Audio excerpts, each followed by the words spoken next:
نحمده ونصلي على رسوله الكريم أما بعد فأعوذ بالله من الشيطان الرجيم بسم الله الرحمن الرحيم وإذ أخذنا ميثاقكم ورفعنا فوقكم الطور خذوا ما آتيناكم بقوة واذكروا ما فيه لعلكم تتقون صدق الله العظيم.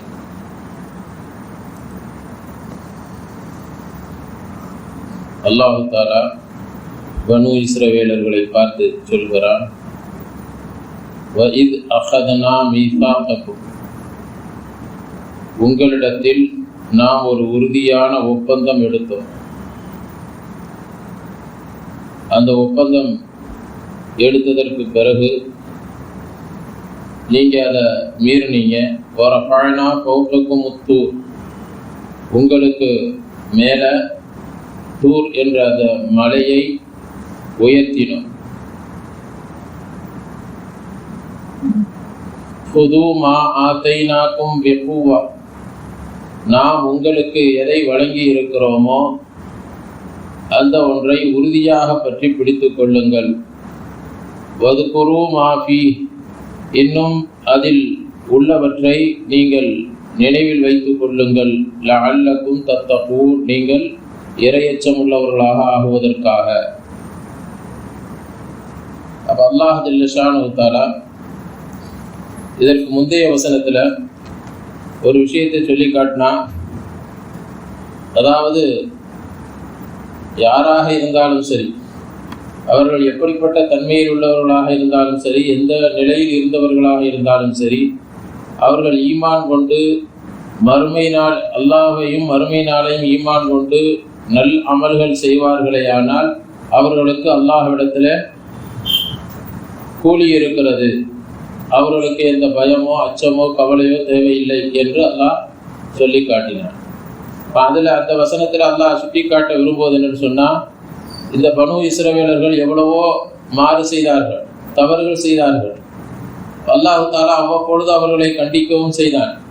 இப்போ எவ்வளவு மாறு செய்தாலும் தவறு செய்தாலும் சரி, அவர்கள் அல்லாஹுடைய கட்டளைகளை ஏற்று ஈமான் கொண்டு நல்லமல்கள் செய்து விடுவார்களேயானால் அவர்கள் மன்னிக்கப்பட்டு விடுவார்கள், அவர்கள் அல்லாஹ்வுடைய பொருத்தத்திற்கு ஆளானவர்களாக மாறி விடுவார்கள் என்பதை அல்லாஹ் அங்கே சுட்டி காட்டினார்.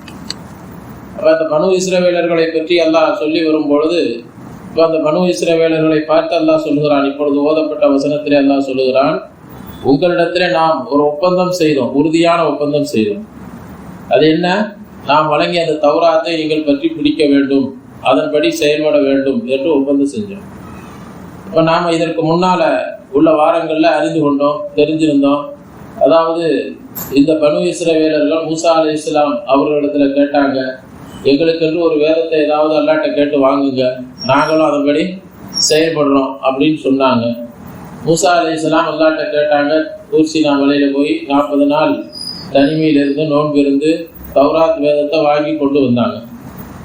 தௌராத் வேதத்தை வாங்கி கொண்டு வந்ததற்கு பிறகு இந்த மக்கள் என்ன சொன்னாங்க, இதில் எங்களுக்கு ஒரு உறுதியான நம்பிக்கை இல்லை, அதனால அல்லாஹ் எங்களுக்கு நேரில் சொல்லணும், பேசணும், இது அல்லாஹ்வுடைய வேதம் தான், நான் தான் இறக்கியிருக்கிறேன், அதனால எங்கள்கிட்ட அல்லாஹ் பேசணும்ட்டாங்க.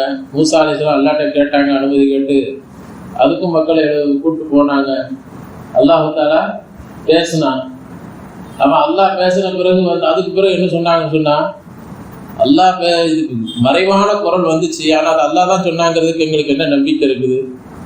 இது அல்லாஹ் தான் சொல்லியிருப்பாங்கிறதுல என்ன நம்பிக்கை இருக்குது? அதனால அல்லாஹ் நேரில் பார்க்கணுன்ட்டாங்க. அப்போ அல்லாஹ் தஆலா தன்னுடைய தஜல்லி என்ற அந்த ஒளியை வெளிப்படுத்தினா இவங்க மூச்சை விட்டு மயக்கம் விட்டு கீழே விழுந்துட்டாங்க, மௌத்தா போன மாதிரி ஆயிட்டாங்க. மூசா அலைஹிஸ்ஸலாம் அல்லாஹ்ட்ட அழுது மன்றாடி, அல்லாஹ் நான் 70 பேரை கூப்பிட்டு வந்திருக்கேன், 80 பேரை, இவங்களை திரும்ப கூப்பிட்டு போகலன்னு சொன்னால் நான் கொண்டுட்டேன்னு சொல்லி என் மேலே பெரிய அவதூறு சொல்லிடுவாங்க, என்னை பாடப்படுத்திடுவாங்க, அதனால எப்படியாவது உங்களுக்கு உயிரை கொடுத்துருன்னு சொல்லி அவங்கள ஹயாத்தாக்கி கூப்பிட்டு போனாங்க. கூட்டிட்டு போன பிறகு இப்போ என்ன செஞ்சாங்க, அந்த பனு இஸ்ரவேலர் இப்போ கொஞ்சம் ஓரளவுக்கு ஏற்றுக்கொண்டு கீழே இறங்கி வந்தாங்க மலையை விட்டு. வந்து என்ன செஞ்சாங்க, தன்னுடைய கவுமுகள் சார்பாக போனவங்க தான் அந்த 70 பேரை மூசா அலைஹிஸ்ஸலாம் எடுத்து தேர்ந்தெடுத்து கொண்டு போயிருந்தாங்க பொறுக்கி எடுத்து. இவங்க அந்த எல்லா மக்கள் சார்பாக தூதராக போனவர்கள் தான் அல்லாஹ்வை சந்தித்து பேசுறதுக்கு. இப்போ இவங்க வந்து என்ன சொல்றாங்க, தன்னுடைய கூட்டத்தாரிடத்துல சொன்னாங்க, கொஞ்சம் இவங்களும் கொஞ்சம் கலப்படம் செஞ்சு சொல்லிட்டாங்க. அல்லாஹ் வேதத்தை அல்லாஹ் தான் கொடுத்துருக்குறான், ஆனாலும் கூட இவங்க என்ன சொன்னாங்க, இவங்களா கொஞ்சம் சேர்த்து சொன்னாங்க, உங்களுக்கு எவ்வளவு முடியுதோ அமல் செய்யுங்க அப்படின்னு சொல்லிட்டான், உங்களுக்கு முடிஞ்ச அளவு செய்யுங்க அப்படின்னு அல்லாஹ் சொல்லிட்டான் அப்படின்னு சொன்னாங்க. அப்ப இவங்களுடைய சேட்டை என்ன சொன்னா, அது இவங்களுடைய இயற்கையான ஒரு சேட்டைகள். இந்த பனு இஸ்ரவேலர் இடத்துல எதை செஞ்சாலும் ஏற்குமாறா செய்யறது, குசும்புத்தனம் சொல்லுவோம்ல, அத மாதிரி உள்ள அந்த தன்மை உங்கள்கிட்ட இருந்துச்சு. இப்போ மூசா அலைஹிஸ்ஸலாம் கூட தான் வர்றாங்க, இவங்களாம் வந்து என்ன செய்யறாங்க, அந்த மக்களிடத்துல உங்களுக்கு முடிஞ்ச அளவு செய்யுங்க அப்படின்னு சொல்லிட்டான். இப்போ இந்த பனு இஸ்ரவேல் என்ன சொன்னாங்க, எங்களால் இந்த சட்டங்களை எல்லாம் பின்பற்ற முடியாது, ரொம்ப கஷ்டமா இருக்குது, இது ரொம்ப கடினமா இருக்குது, இதை எங்களால பின்பற்ற முடியாது அப்படின்னு சொன்னான். அப்பதான் அல்லாஹ் ஜல்ல ஷானஹு வ தஆலா இதை சொல்லி காட்டுற அந்த வசனத்துல அவங்களுக்கு நிகழ்ந்ததை இப்போ மதீனாவில் உள்ள யூதர்களை பார்த்து அல்லாஹ் இதை சொல்றான். உங்களிடத்தில் ஒப்பந்தம் செய்தோம் சொன்னா, உங்களுடைய முன்னோர்களிடத்தில் நாம் உறுதியான ஒரு ஒப்பந்தம் செஞ்சோம், என்ன, தௌராத்தை பின்பற்றணும். நீங்க தான் கேட்டீங்க, தௌராத் ஒரு வேதத்தை கொடுங்க, நான் அவங்க பின்பற்றோம் கொடுத்தோம். பிறகு அல்லாஹ்வை பார்த்து அல்லாஹ் நேரில் சொல்லணும் நீங்க சொன்னோம். இதுக்கு பிறகு இப்போ என்ன செய்றீங்க, இது ரொம்ப சிரமமா இருக்குதுலாம், எங்களால் பின்பற்ற முடியாதுன்னு சொல்றீங்க. இப்போ அல்லாஹ் என்ன செஞ்சான், கழுத்தை பிடிச்சி நெரிச்சு சரியா இல்லையா அப்படின்னு நம்ம என்ன செய்யணும், நிர்பந்தப்படுத்துற மாதிரி எல்லாம் என்ன செஞ்சான், தூர் சீனா மலையில ஒரு பகுதியை அவங்க தலைக்கு மேல தூக்கி விட்டு மலக்குமார் விட்டு தூக்கி பிடிங்க, இப்போ பின்பற்றீங்களா இல்லையா, இல்லாட்ட போட்டுருவோம் மலையை உங்க தலையில போட்டு நசிக்கணும் அப்படின்னு சொல்லி இப்ப மிரட்டல் துணிக்கு எல்லாம் வந்தான். அப்ப என்ன செஞ்சாங்க, நிர்பந்தமா வேற வழி இல்லாம சரி சரி எல்லாம் நாங்க பின்பற்றிக்கிறோம், நாங்க என்ன செய்யறோம், பின்பற்றி நடக்கிறோம் அப்படின்னு சொன்னாங்க. அதுதான் அல்லாஹ் சொல்றான், வர பழனா போக்க முத்தூர், உங்களுக்கு மேல அந்த தூர் சீனா மலையை தூக்கணும், தூக்கி வச்சுக்கிட்டு இப்போ கேட்டோம், இப்ப செயல்படுவீங்களா செய்வீங்களா மாட்டீங்களான்னு கேட்டோம். அப்ப சொன்னோம், புதுமா ஆத்தைனா கும்பி பூவா, நாம எதை சொன்னோமோ எதை உங்களுக்கு கொடுத்திருக்கிறோம் வேதமாக அதை உறுதியாக பிடித்து கொள்ள வேண்டும் என்று சொன்னோம். அதுல உள்ளதை நீங்க நினைவுல வச்சுக்கொள்ளுங்கன்னு சொன்னோம். எதற்காக சொல்றோம்னு சொன்னா, லஅல்லக்கும் தத்தகூன், நீங்கள் இறையச்சம் உள்ளவர்களா ஆக வேண்டும் என்பதற்காக என்று அல்லாஹ் சொல்லி காட்டுறான்.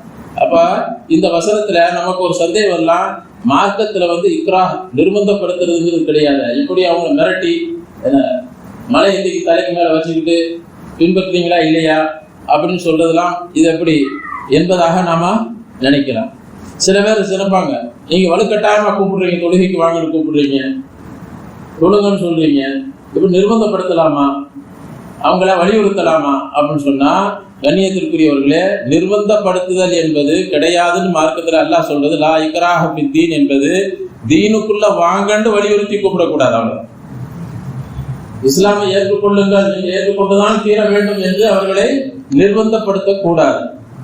தீனுக்குள்ள வந்துட்டாங்க, லா இலாஹ இல்லல்லாஹ் என்ற கலிமா சொல்லிட்டாலே அவங்க ஒரு ஒப்பந்தத்தை ஏற்றுக்கொண்டு விட்டாங்க. என்ன ஒப்பந்தம், நான் இவ்வேளை தொழுகைகளை தொழுவேன், நான் ரமலான் வந்தா நோம்பு வைப்பேன், வசதி இருந்தா ஹஜ்ஜி ஜகாத் கொடுப்பேன், ஹஜ்ஜி செய்வேன். இது எல்லா ஒப்பந்தங்களும் அந்த கலிமாவுக்குள் வந்து விடுகிறது. இப்ப இந்த ஒப்பந்தத்தை நிறைவேற்றுவதற்காக வலியுறுத்தலாம், வற்புறுத்தலாம். இது வந்து நிர்பந்தப்படுத்துறது கிடையாது. ஏன்டா ஏற்கனவே ஒப்பந்தம் செஞ்சு வந்திருக்கிறாங்க, புதுசா நீங்க ஒப்பந்தம் செய்யுங்க அப்படின்னு வலியுறுத்த கூடாது. ஆனால் இவங்க கலிமா சொல்லி எப்போ மார்க்கத்துக்குள்ள வர்றாங்களோ, மார்க்கத்தினுடைய எல்லா விஷயங்களையும் நான் ஏற்றுக்கொள்கிறேன், செயல்படுத்துவேன் என்ற ஒப்பந்தத்தின் அடிப்படையில் தான் இந்த கலிமாவை சொல்றாங்க. அதனால அதற்கு பிறகு என்ன செய்யலாம், அவங்கள வலியுறுத்தலாம், வற்புறுத்தலாம், எல்லாம் செய்யலாம், நிர்பந்தப்படுத்தலாம், செய்யும்படி நிர்பந்தப்படுத்தலாம் என்பதாக நமக்கு மார்க்க அறிஞர்கள் சொல்றாங்க. அதனால பல பேர் என்ன சொல்றாங்க, அதெல்லாம் நிர்பந்தப்படுத்தாங்க, மார்க்கத்துல வந்து நிர்பந்தம்லாம் கிடையாது. மார்க்கத்துல நிர்பந்தம் கிடையாதுன்னா மார்க்கத்துக்குள் வர சொல்லி நிர்பந்தப்படுத்தக்கூடாது. நீங்க இஸ்லாம் ஏற்றுக்கொண்டுதான் ஆகணும், களிமா சொல்லித்தான் ஆகணும், நிர்பந்தப்படுத்துதல் கிடையாது. ஒழிய நீங்க களிமாவை சொல்லி உள்ள வந்துட்டா அப்ப எல்லா சட்டங்களையும் ஏற்றுக்கொண்டுதான் வந்திருக்கீங்க, ஒப்பந்தத்தோடு வந்திருக்கிறீங்க, அந்த ஒப்பந்தத்தை நிறைவேற்றித்தான் ஆகணும் அப்படின்னு என்ன செய்யலாம், வலியுறுத்தலாம். அந்த அடிப்படையில் தான் இவங்க வந்து மூசா அலைஹிஸ்ஸலாத்தை ஏற்றுக்கொண்டாங்க, களிமா சொல்லிட்டாங்க. இப்ப களிமா சொன்ன பிறகு ஒப்பந்தத்தை மீறி கொண்டு இருக்கிறாங்க. அதனால அல்லாஹ் பார்த்தான், எவ்வளவோ அல்லாஹ் அவர்களுக்கு நியமத்துகளை அற்புதங்களை செஞ்சுக்கிட்டே இருந்தான். நம்ம முன்னாடி இதை கேள்விப்பட்ட பூராத்தையும் நம்ம சொல்லி இருக்கிறோம். என்னென்ன அருட்கொடைகள் நியமத்துகள் அவர்களுக்கு செய்யப்பட்டது அப்படிங்கிறதுலாம். இப்ப எல்லாம் வாங்கி வாங்கி அனுபவிச்ச பிறகும் இப்ப என்ன செய்யறாங்க, மாறு செஞ்சுக்கிட்டே இருக்கிறாங்க. இப்ப அல்லாஹ் பார்த்தா இவங்களுக்கு வேற வழி இல்லை, மலையை தூக்கி மேல போட்டுருவேன்னு சொல்லி பயம் காட்டினாத்தான் இவன் அமல் செய்வா அப்படின்னு சொல்லி இப்போ வற்புறுத்தினான், அல்லாஹ் தாலா நிர்பந்தப்படுத்தினான். இப்போ என்ன செஞ்சாங்க, வழி இல்லாம வேற வழி இல்லாம சரி நாங்க ஏற்றுக்கொள்றோம், நாங்க அமல் செய்யறோம் அப்படின்னு சொன்னாங்க. அப்ப அந்த மலையை போடாம அல்லாஹ் தடுத்து வச்சுட்டான். இப்ப இதைத்தான் அல்லாஹ் சொல்லி காட்டுகிறான், இது உங்களுக்கு செஞ்ச ஒரு நியமத்தை நான் போட்டிருந்தேன்னு சொன்னா அன்னைக்கு அழிஞ்ச நாசமா போயிருப்பீங்க. அப்ப அல்லாஹ் சொல்லி காட்டுகிறான். அதுக்கு அடுத்து அல்லாஹ் சொல்ற அடுத்த வசனத்துல சும்ம தவல்லைத்தும் மின்பாதி தாலிக்க, இப்படி சொல்லி அந்த மலையை கீழே வச்ச பிறகு திரும்ப நீங்க மாறிட்டீங்க. சும்ம தவல்லைத்தும், நீங்கள் திரும்பி விட்டீர்கள், மின்பாதி தாலிக்க, அதற்கு பிறகு நீங்க என்ன செஞ்சீங்க, அந்த வாக்குறுதியை நிறைவேற்றல, திரும்ப உங்க பழையபடி உங்க வேலையை ஆரம்பிச்சிட்டீங்க. ஃபலௌலா ஃபதுலுல்லாஹி அலைக்கும் வ ரஹ்மத்துஹு, உங்கள் மீது அல்லாஹ்வுடைய அருள் மட்டும் இல்லை என்று சொன்னால், அவனுடைய அருளும் அவனுடைய ரஹ்மத்தும் உங்கள் மீது இல்லை என்று சொன்னால், லகுன்தும் மினல் காசிரீன், நீங்கள் நஷ்டவாளிகள் இருந்தாக இருப்பீர்கள், அழிவிற்குள்ளாக இருப்பீர்கள் என்று அல்லாஹ் சொல்லி காட்டுகிறான். அப்ப அதற்கு பிறகும் உங்களுக்கு அல்லாஹ் என்ன செஞ்சிருக்கிறான் சொன்னா, தண்டனையை கொடுக்காம உங்களை அழிக்காம அல்லாஹ் விட்டு வச்சிருக்கிறான்னு சொன்னா, இது அல்லாஹ்வுடைய அருளாக இருக்கிறது, அல்லாஹ்வுடைய ரஹ்மத்தாக இருக்கிறது. அப்போ ஒரு மனிதனுக்கு பாதுகாப்புங்கிறது எதுல இருந்து கிடைக்கும் சொன்னா, அல்லாஹ்வுடைய ரஹ்மத்தின் மூலமாக, அல்லாஹ்வுடைய கிருபையின் மூலமாகத்தான் கிடைக்குது. ஒரு மனிதனுடைய வாழ்க்கை பாதுகாப்பு எதன் மூலமாக கிடைக்கும் சொன்னா, அல்லாஹ்வுடைய அருளை கொண்டுதான் கிடைக்கிறது. அல்லாஹ்வுடைய அருள் மட்டும் இல்லை அப்படின்னு சொன்னா மனிதனுக்கு இந்த உலகத்துல வாழவே முடியாது. இந்த உலகத்துல அவனுக்கு எந்த பாதுகாப்பும் கிடையாது. என்னதான் மனிதன் அநியாயம் செய்தாலும் அக்கிரமம் செய்தாலும் அல்லாஹ்வுடைய அருள் என்பது, அருட்பார்வை என்பது இந்த மனிதர்கள் மீது இருந்து கொண்டிருக்கிறது. அதனால்தான் இந்த மனிதர்களுக்கு அல்லாஹ் பாதுகாப்பு இருக்கிறது, இந்த மனிதர்களுடைய வாழ்க்கை அவர்களுக்கு சிறப்பாக இருந்து கொண்டிருக்கிறது என்பதை நமக்கு குர்ஆனுடைய விரிவுரையாளர்கள் இந்த ஆயத்தை அடிப்படையாக வச்சு சொல்லி காட்டுகிறார்கள். கண்ணியத்திற்குரியவர்களே, அப்ப அல்லாஹ் நபி ஸல்லல்லாஹு அலைஹி வஸல்லம் அவர்களுடைய காலத்துல இருந்த யூதர்களை பார்த்து தான் அல்லாஹ் இதையெல்லாம் சொல்லிட்டு வர்றான். ரசூலுல்லாஹ்வுடைய காலத்துல இருந்த யூதர்களை பார்த்து தான் உங்களுடைய முன்னோர்களுக்கு செஞ்சதை, அந்த நியமத்துகளை, இவருடைய முன்னோர்களுக்கு செஞ்ச அந்த நியமத்துகளை பற்றி அல்லாஹ் சொல்லிக்கிட்டு வர்றான். அவங்க ரொம்ப வாக்குறுதிகளை மீறினாங்க, ஒப்பந்தங்களை மீறினாங்க, எல்லாம் செஞ்சாங்க. அப்படி இருந்தும் கூட அவர்கள் மீது அல்லாஹ் அருள் புரிஞ்சான், அவர்கள் மீது வேதனையை இறக்காம, முந்தைய கவுமுகளுக்கு எப்படி வேதனை இறக்கி இருந்தான் அல்லாஹ் தாலா, அதற்கு முன்னால் இருந்த கவுமுகளுக்கு வேதனை இறக்கின மாதிரி இவர்களுக்கு என்ன செய்யல, வேதனைகளை இறக்காம அல்லாஹ் பாதுகாத்து வச்சிருக்கிறான் என்பதை அல்லாஹ் சொல்லி காட்டுகிறான். என்னதுக்கு அது மாதிரி உங்களுக்கும் அல்லாஹ்வுடைய அருள் இருக்கிறதுனாலதான் நீங்க ஹயாத்தா இருக்க முடியுது என்பதை அவர்களுக்கு, அந்த யூதர்களுக்கு அல்லாஹ் உணர்த்தி காட்டினான். அப்ப அல்லாஹ் அதை சொல்லி காட்டுகிறான். அந்த மதீனாவுடைய யூதர்களை பார்த்து அல்லாஹ் அடுத்து சொல்லுகிறான், வலகத அலிம்துமுல்லதீன அஅததூ மின்கும் ஃபிஸ் ஸபத், சனிக்கிழமையினுடைய விஷயத்துல உங்களிலிருந்து வரம்பு மீறியவர்கள் இருக்கிறார்களே, அவர்களை பற்றி நீங்கள் அறிந்திருக்கிறீர்கள் திட்டமாக. சனிக்கிழமையினுடைய விஷயத்தில் உங்களிலிருந்து வரம்பு மீறியவர்கள், உங்களிலிருந்து சொன்னா உங்களுடைய முன்னோர்களிலிருந்து, மதீனாவுடைய யூதர்களை பார்த்து அல்லாஹ் சொல்றான், உங்களுடைய முன்னோர்களிலிருந்து சனிக்கிழமை விஷயத்துல வரம்பு மீறுகிறார்களே, அவர்களை பற்றி திட்டமாக நீங்கள் அறிந்திருக்கிறீர்கள்.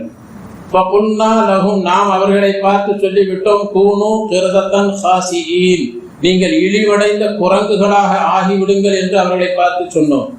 அவர்களை குரங்குகளாக ஆக்கிட்டோம். அந்த விஷயம்லாம் நீங்க அறிந்து வைத்திருக்கிறீர்கள். மேலும் அந்த நிகழ்ச்சியை நாம் அந்த காலத்தில், அந்த நேரத்தில் இருந்தவர்களுக்கு படிப்பினையாகவும் ஆக்கினோம். வமா கல்பஹா, அவர்களுக்கு பின்னால் வரக்கூடியவர்களுக்கும் அந்த நிகழ்வை படிப்பினையாக ஆக்கினோம்.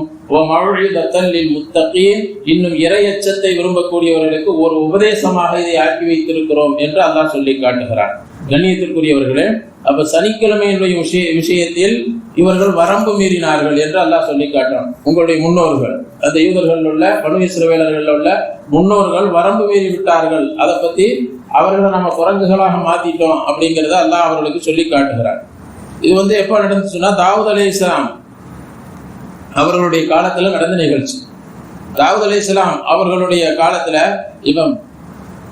இந்த யூதர்களுக்கு ஒரு சட்டம் போடப்பட்டிருந்துச்சு. எப்படி நமக்கு வெள்ளிக்கிழமை சிறப்பான நாளோ, அதே மாதிரி நஸ்ரானிகளுக்கு, கிறிஸ்தவர்களுக்கு ஞாயிற்றுக்கிழமை சிறப்பான நாளா, அதே போல அந்த யூதர்களுக்கு, பனு இஸ்ரவேலர்களுக்கு சனிக்கிழமை மீது சிறப்பிற்குரிய நாளாக ஆக்கப்பட்டிருந்துச்சு.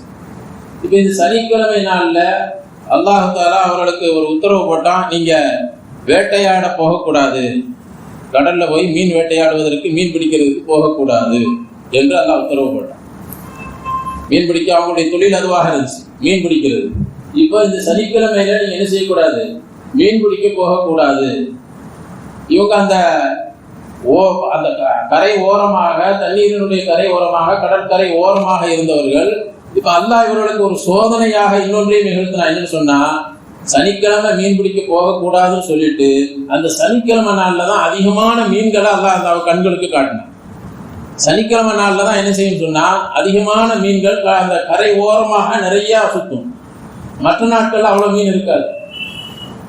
அப்ப இது அல்லாஹ் சோதிக்கணும்னு ஒருத்தனை முடிவு செஞ்சுட்டா, தன்னுடைய கண்களுக்கு முன்னால், அவர்களுக்கு முன்னால் உலகத்துடைய இன்பங்களை காட்டி சோதிப்பான். இதுல ஏமாந்து போறானா இல்லையா, இந்த நேரத்திலும் என்னுடைய கட்டளையை பின்பற்றுகிறானா இல்லையா என்று பார்ப்பான், அல்லாஹ் பார்ப்பான்.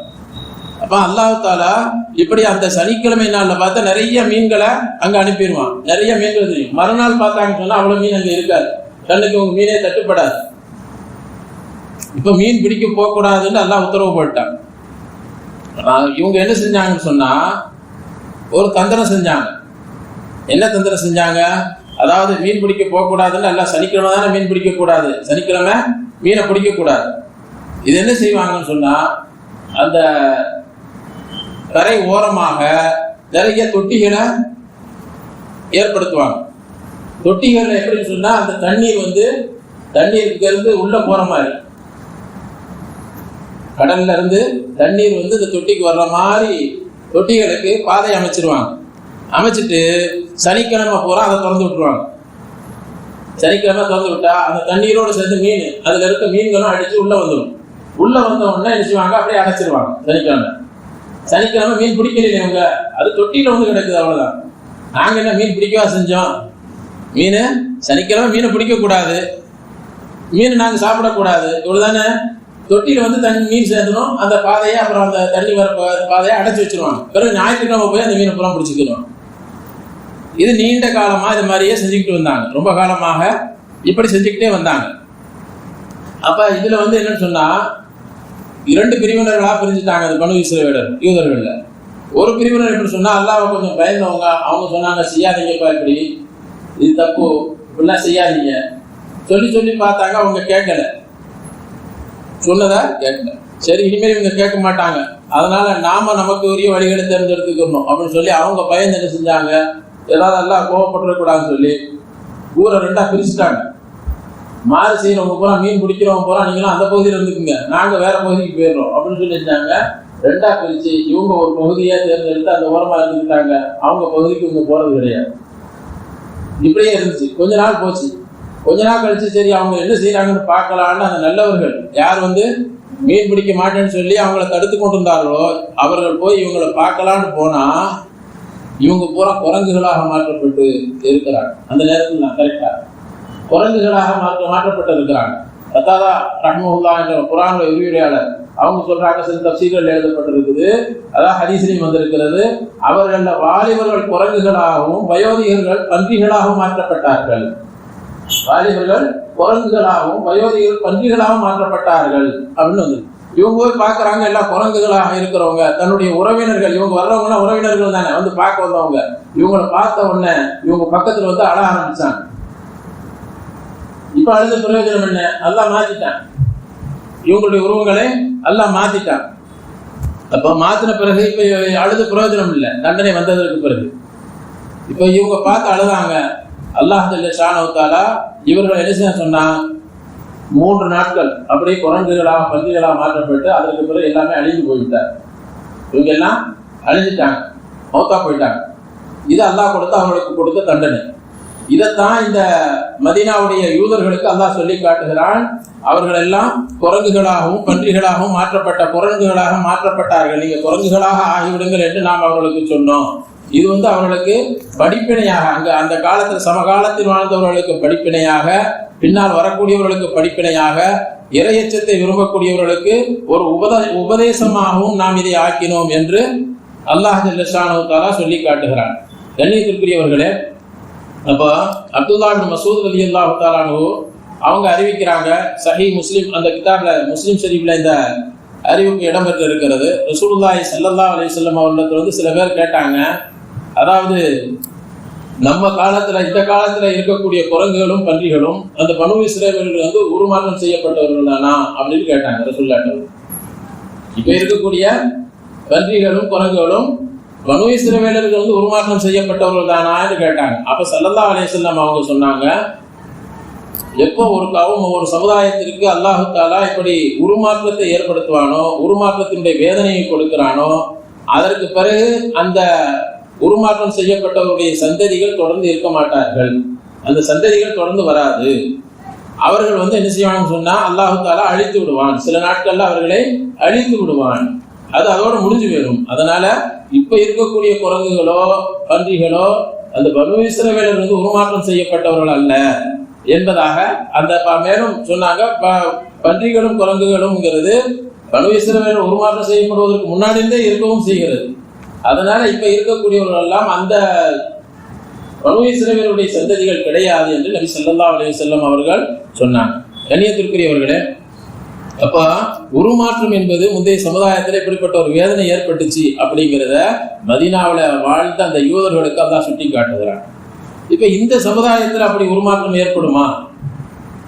இப்ப இருக்கக்கூடிய சமுதாயத்துல உருமாற்றம் என்பது ஏற்படுமா அப்படிங்கிற ஒரு கேள்வி இருக்குது. ஆனா ஹதீஸ்ல நாம் பார்க்கிறோம், இந்த சமுதாயத்திலும் உருமாற்றங்கள் ஏற்படும், இந்த சமுதாயத்திலும் உருவ மாற்றங்கள் என்பது ஏற்படும். முந்தைய சமுதாயத்திற்கு வந்ததை போன்ற சில வேதனைகள் இந்த சமுதாயத்திலும் ஏற்படும். புகாரி ஷரீஃப்ல ஒரு ஹதீஸ் இருக்கிறது. ஸல்லல்லாஹு அலைஹி வஸல்லம் அவங்க சொன்னாங்க, யும்ஸஹு கௌமும் மின் ஹாதிஹி உம்மத்தி ஃபி ஆகிரி ஸமானி கிரதத்தன் வ கனாஸீர. இந்த உம்மத்திலையும் இந்த சமுதாயத்திலும் கடைசி காலத்துல சில கூட்டத்தினர்கள் பன்றிகளாக குரங்குகளாக உருமாற்றம் செய்யப்படுவார்கள்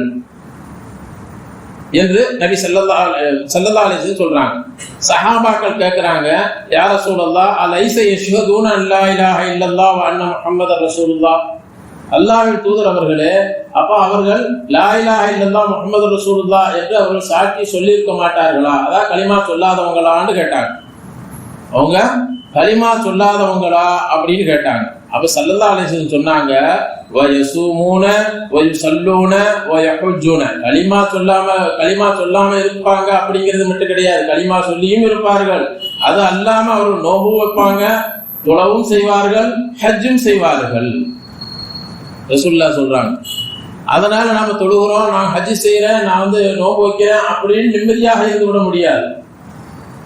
அவங்க களிமா சொன்னதோடு தொழுவாங்க, நோன்பு வைப்பாங்க, ஹஜ்ஜு செய்வாங்க, எல்லாம் செய்வாங்க. அப்ப சஹாபாக்கள் கேட்கிறாங்க, ஃபமா பாலுஹும், ஏன் அவங்க அப்படி மாற்றப்படுறாங்க, அவங்களுடைய நிலைமை என்ன அப்படின்னு கேட்கும்போது ஸல்லல்லாஹு அலைஹி வஸல்லம் சொன்னாங்க, இத்தஹதுல் மஆஸிஃப வத்துஃபூஃப ஃபபாது அலா ஷுர்பிஹிம் வ லஹ்விஹிம் ஃபஅஸ்பஹு வகத் முஸிஃபு கிரதத்தன் வ கனாஸீர். அப்ப ஸல்லல்லாஹு அலைஹி வஸல்லம் சொன்னாங்க, அவங்க இசை கருவிகளை தேர்ந்தெடுத்துக் கொள்வார்கள். அதாவது இசை கேட்க ஆரம்பிச்சிருவாங்க அதிகமாக. இசை என்பது சர்வசாதாரணமாக ஆகிவிடும். இசை கருவிகளை தேர்ந்தெடுப்பாங்க. அவங்க இரவு முழுவதும் செய்வாங்க, மது அருந்துவது, அது மாதிரி வீண் விளையாட்டுகள் விளையாடுவது, இது மாதிரி அவர்கள் அதுல ஈடுபட்டு இருப்பார்கள். இரவோடு இரவா காலையில் எழுந்திருக்கும் பொழுது அவர்கள் குரங்குகளாக பன்றிகளாக மாற்றப்பட்டிருப்பார்கள். கண்ணியத்திற்குரியவர்களே, அப்ப கேளிக்கைகளில இரவு முழுவதும் இசை கேட்டு கேளிக்கைகள்ல நடன நிகழ்ச்சிகள்லாம் நடத்துறாங்க. இரவு முழுவதும் மது அருந்துவதும் கேளிக்கைகள் வீண் விளையாட்டுகள் விளையாடுவதும் இன்னைக்கெல்லாம் நடக்குது சர்வசாதாரணமாக. பர்த்டே கொண்டாடுறோம்னு சொல்லி இரவு பூரா நடத்துறாங்க. திருமண நிகழ்ச்சின்னு சொல்லி, என்னுடைய வெட்டிங் டே சொல்லி இரவுல கேளிக்கைகள் நடத்துறாங்க, பார்ட்டிகள் வைக்கிறாங்க, புத்தாண்டு கொண்டாட்டத்துல நடத்துறாங்க. இப்ப இது மாதிரி எத்தனை நடக்குது பாருங்க. அப்ப ஸல்லல்லாஹு அலைஹி வஸல்லம் சொன்னாங்க, இப்ப இப்படி இரவு முழுவதும் இப்படி கேளிக்கைகள்ல ஈடுபட்டு இருப்பாங்க, காலையில் அவர்கள் உருமாற்றம் செய்யப்பட்டவர்களாக இருப்பார்கள் என்று நபி ஸல்லல்லாஹு அலைஹி வஸல்லம் சொன்னாங்க. இந்த ஹதீஸ் இமாம் அஹ்மத் ரஹ்மத்துல்லாஹி அலைஹி பதிவு செய்யறாங்க. புகாரி ஷரீஃப்ல வரக்கூடிய ஹதீஸ் என்ன அப்படின்னு சொன்னா, இதே கருத்து தான் அவங்க சொன்னாங்க ஸல்லல்லாஹு அலைஹி வஸல்லம், ல யகூனன்ன மின் உம்மத்தி அக்வாமுன் யஸ்தஹில்லூனல் ஹுர்ர வல் ஹரீர வல் ஹம்ர வல் மஆசிஃப. என்னுடைய உம்மத்திலிருந்து சில கூட்டத்தில் இப்படி வருவாங்க, அவங்க பட்டாடைகளை ஹலாலாக்கி கொள்வார்கள், கட்டாடை உடுத்துவதை ஹலாலாக்கி கொள்வாங்க, மதுவை அவங்க சர்வசாதாரணமாக ஆக்கி கொள்வார்கள், ஹலாலாக்கி கொள்வார்கள், இசை கருவிகளை ஹலாலாக்கி கொள்வார்கள், இசை கேட்கறதுனா ஹலால் நினைச்சிருவாங்க அப்படின்னு சொல்லிட்டு அதை தொடர்ந்து சொன்னாங்க. அவர்களிடத்துல ஏதாவது ஒரு ஏழை அவர்களிடத்து தேவைக்காக வருவார், வந்து கேட்கும் பொழுது நாளைக்கு வாங்க அப்படின்னு சொல்லி அனுப்பிடுவாங்க. நாளைக்கு வாங்கன்னு சொல்லி அனுப்பின பிறகு இவர்களை அல்லாஹ் இரவுல கழிக்க வைப்பான். அந்த இரவோடு இரவாக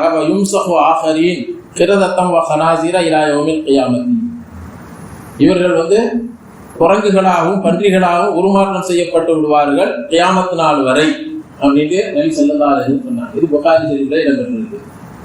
அப்ப இந்த உம்மத்திலும் இசை என்பது சர்வசாதாரணமாக ஆக்கப்படும் பொழுது, அது மாதிரி இந்த கேளிக்கை நிகழ்ச்சிகள் என்பது சர்வசாதாரணமாக நடக்கும் பொழுது அவர்கள் அந்த இதுல ஈடுபட்டவர்கள் எப்படி இருப்பாங்க? இரவுல கேளிக்கைகளில் ஈடுபட்டிருப்பாங்க. அதிகாலையில் விடியும் பொழுது உருமாற்றம் செய்யப்பட்டு அவர்கள் பன்றிகளாக குரங்குகளாக மாற்றப்பட்டு விடுவார்கள் என்று நபி ஸல்லல்லாஹு அலைஹி வஸல்லம் அவங்க சொல்லியிருக்கிறாங்க. அவங்க எப்படிப்பட்டவங்க? ரசூலுல்லாஹ் இதையும் சொல்லிட்டாங்க.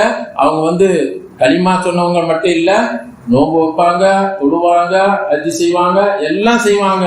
ஆனா இசையை விட்டு தவிழ்ந்து கொள்ளாமல் இருப்பார்கள், கேளிக்கைகள் வீண் விளையாட்டுகளை தவிழ்ந்து கொள்ளாமல் இருப்பார்கள். அவர்கள் இப்படி உருமாற்றம் செய்யப்படுவார்கள். நம்ம சமுதாயத்துல நாம சிந்திச்சு பார்க்கணும். இந்த விஷயத்துல ரொம்ப எச்சரிக்கையா இருக்கணும். இன்னைக்கு நான் நோன்பு வைக்கிறேன், நான் தொழுதுகிட்டு இருக்கிறேன், நான் துவா செஞ்சுக்கிட்டு இருக்கிறேன் அப்படின்னு மட்டும் நாம இருந்து விட முடியாது. மாறாக இப்படிப்பட்ட எச்சரிக்கைகளை நாம் கவனத்தில் கொண்டு செயல்பட வேண்டும். இன்னொரு ஹதீஸ்ல ரசூலுல்லாஹி ஸல்லல்லாஹு அலைஹி வஸல்லம் சொன்னாங்க, ஃபீ ஹாதிஹில் உம்மத்தி கஸபுன் வ மஸ்ஹுன் வ கதுஃபுன். இந்த உம்மத்திலும் பூமியில உறிஞ்சப்படுவது, முந்தைய சமுதாயத்துல பூமியில அப்படியே புதையுண்டு போகக்கூடிய வேதனை எல்லாம் கொடுத்தான். அது மாதிரி உள்ள நிகழ்ச்சிகளும் வரும், உருமாற்றமும் வரும். கல் மழை பொழிந்து வேதனை செய்யப்படுவதும் இந்த உம்மத்திலும் ஏற்படும். அப்ப ஃபகால ரஜுலுன் மினல் முஸ்லிமீன் யா ரசூலல்லாஹ் மத்தா தாலிக. அப்ப கேட்டாங்க, ஒரு சகோதரர் கேட்டார், ஒரு முஸ்லிமான ஒரு நபர் கேட்டார், அல்லாஹ்வின் தூதர் அவர்களே அது எப்ப ஏற்படும் கேட்டார். அப்ப ஸல்லல்லாஹு அலைஹி சொன்னாங்க, இதா லஹரத்தில் கைனாத் வல் மஆசிப் வ ஷுரிபத்துல் ஹுமூர்.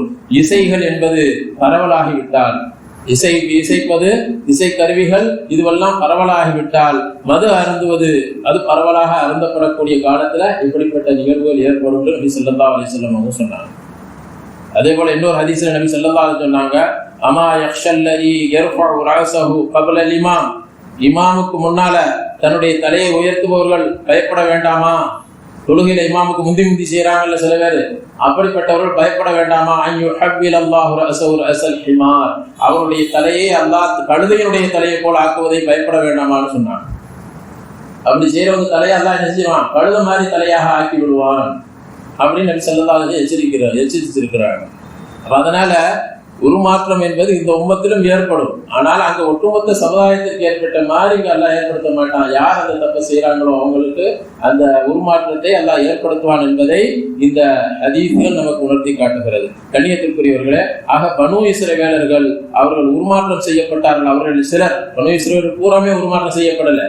அவர்கள் சிலர் யார் அந்த சனிக்கிழமை விஷயத்துல மீன் பிடிக்க கூடாதுன்னு எல்லாம் சொன்னான். நான் இன்னைக்கு நிறைய பேர் தந்திரமா சில விஷயங்களை செஞ்சுக்கிறது அப்படின்னு செய்வாங்க. மார்க்க விஷயத்துல, மார்க்கத்தினுடைய கடமைகளை பாழாக்குற விஷயத்துல தந்திரம் செஞ்சால் அவர்களுக்கு இப்படிப்பட்ட வேதனை இருக்கிறது என்பதை எல்லாம் எச்சரிக்கிறார். மார்க்கத்தினுடைய கடமைகளை புறக்கணிக்கிற விஷயத்துல தந்திரம் செய்யக்கூடாது. மார்க்கத்தினுடைய கடமைகள்ல சில சலுகைகள் வழங்கப்பட்டிருக்கிறது. மார்க்கத்துல அந்த சலுகைகளை நிறைவேற்றுவதற்கு சில வழிமுறைகளை நபி அவர்களே தந்திரம் மாதிரி சொல்லி இருக்கிறாங்க. அது மாதிரி சில விஷயங்கள் நமக்கு இருக்கிறது லேசுக்காக வேண்டி. ஆனால் மார்க்கத்தினுடைய கடமைகளை புறக்கணிக்கும் நோக்கத்துல மார்க்கத்தினுடைய கடமைகளை கேலி செய்யற மாதிரி செஞ்சா, இது கேலி செய்யற மாதிரி தான். அப்படி செஞ்சா அவர்களுக்கு கடுமையான எச்சரிக்கை, அதாவனுடைய எச்சரிக்கை இருக்கிறது என்பதை இந்த வசனத்தின் மூலமாக அல்லாஹ் ஜல்ல ஷானஹு தஆலா நமக்கும் உணர்த்தி காட்டுகிறான். எனவே நாம் மார்க்கத்தினுடைய கடமைகளுடைய விஷயத்துல ரொம்ப கவனமாக இருக்க வேண்டும். அதே மாதிரி இந்த கேளிக்கைகள் இந்த விஷயத்திலையும் நாம் ரொம்ப எச்சரிக்கையாக இருக்க வேண்டும். சமுதாயத்தை அதை விட்டு தடுக்க வேண்டும், தடுப்பதற்கு முயற்சி வேண்டும். அல்லாஹ்வுடைய அதாப் வந்து விடக்கூடாது. சமுதாயத்தில் ஒருவருக்கு வந்து விட்டாலும் அதுவும் நாம் கவலைப்பட வேண்டிய ஒரு விஷயம். நபி அவர்கள் யாரும் எந்த வேதனையும் செய்யப்படக்கூடாது என்று கவலைப்பட்டாங்க. அதனால நாம இந்த சமுதாயத்தை இது மாதிரி வேதனையை விட்டு நாம் பாதுகாக்கக்கூடியவர்களாக, தடுக்கக்கூடியவர்களாக இருக்க வேண்டும். அல்லாஹ் ஜல்ல ஷானஹு தஆலா நமக்கு அனைத்து விளங்கி செயல்படக்கூடிய தௌஃபீக்கை தந்தருள்வானாக. வாஹிர் தஅவானா அனில் ஹம்துலில்லாஹி ரப்பில் ஆலமீன். சுப்ஹானல்லாஹி வ பிஹம்திஹி.